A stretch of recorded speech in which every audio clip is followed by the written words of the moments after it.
Hi everyone and welcome back. I thought today I would do some real urban sketching and chose this absolutely gorgeous clock tower that we have in Cape Town. This is at the waterfront in Cape Town at the harbour. That's been, over the last 20 years, been really beautifully revamped. All the old buildings have been revamped and they now restaurants and shops, and it's just wonderful to walk around there. So this is the old clock tower. It was built in 1882 and it was originally the port captain's office. And you can see the Gothic sort of windows. They were real Victorian style, and the clock itself was imported from Edinburgh. So I did the sketch on site at the clock tower. I found a really nice little spot high up where I could have a view, and I looked at it earlier on, and I got a great shot of the sun still shining on the one side. So that is what I used as my reference later on when I came home to put the color in, because the picture that you saw earlier, you could see it was completely in shadow. But I had a great reference with the sun on the side. So I did the sketch first with a pencil, and then came in with my TWSBI Go. It's a fountain pen, just to add the details.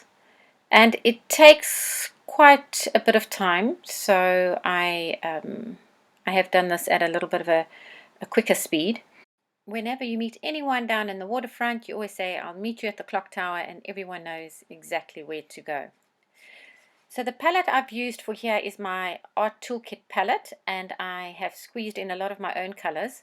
And this is a Windsor Newton color called Perylene Maroon, and I will put it down in the description below. It is a lovely sort of a wine red color, and it comes out pretty dark, and if you want to make it slightly darker, you can add some indigo to it.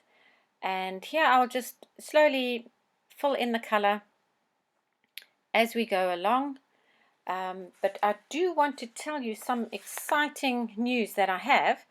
I've actually been working on something pretty special. I'm going to be bringing out, or in fact I've just brought out, an ebook. It will be available on Gumroad. The link will be below. And it's all about my job as artist painting in Antarctica, the Falkland Islands, and South Georgia. And it's about my workshops on board, painting down south, and also a bit of a travel diary. So as we go along, I tell you about the different ports that we stop at, all the things that are to do and to see around the area, and it's just a great little travel diary, along with watercolor paintings and sketches, pen and ink, all to do with painting down in Antarctica. So if you are interested in that, just have a look at the link below. The top of the roof there, I've put in some Payne's grey. I did add a touch of burnt umber to it, just to warm it up somewhat, because it can come out a slightly blue color, especially if you just use the Payne's grey. And then of course bringing in darks to these Gothic type of windows. Underneath the balcony, it should always be darker because the light is shining from the top, so it always has that strong shadow color at the top. And just waiting for certain areas to dry, and then going back and adding the darker. So what I did is I added a slight bit of yellow to the sun side of the clock tower and to my paint, so to the Perylene Maroon. I added a little bit of yellow just to make it slightly lighter, and especially to have the look that the sun is coming in at an angle. And just continuing slowly, adding details. This is what it's all about. To the darks, to the Payne's grey, I have mixed it with some of the Perylene Maroon, and just to make it slightly warmer in the shadow areas. To the clock tower itself, the one that's been imported from Edinburgh, I've put in a slight blue color, so a bit of ultramarine, just to give it that shadow. And I felt that some of the lines, especially of this little balcony, wasn't strong enough. And I'm now coming in with a calligraphy pen.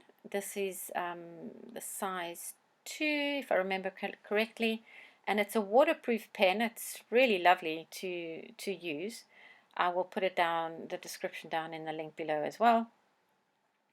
And it just gives a much thicker, defined look to some of the key areas at the clock tower.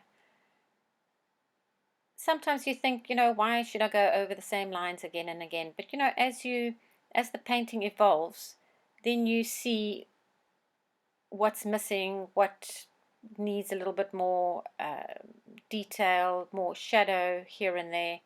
I still feel the windows are too light, and you can now see I've come in with a wee bit of color on the shadow side and felt it still wasn't strong enough. So just mixing some of the indigo with the Perylene Maroon and painting over the whole lot. So really making that whole area slightly darker. Oh, that line is a little bit too dark. Just dab it out a bit. And now you get the feeling that the sun is really coming in from the right hand side. So I would have to put it on the roof as well, because the roof also needs to be in shadow. And of course underneath the eaves.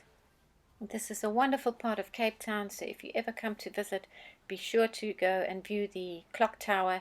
It might be yellow or red or this dark winey color. They do change it from time to time. And part 2 of this waterfront urban sketching will be out next week Sunday, and you will see more of what is available in this wonderful part of our world.